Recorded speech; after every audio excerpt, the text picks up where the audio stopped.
Hey everyone, welcome back to this channel, and today we're taking a look at this beautiful clock that I bought from Walmart.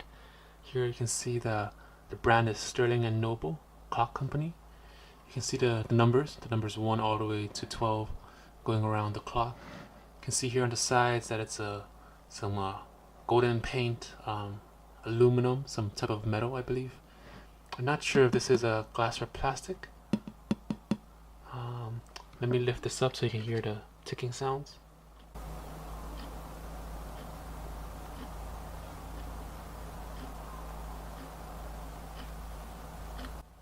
So that's the ticking sound of the clock. It's a very beautiful clock that I just bought for my house.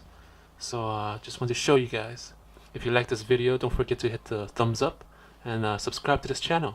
And I'll see you guys next time.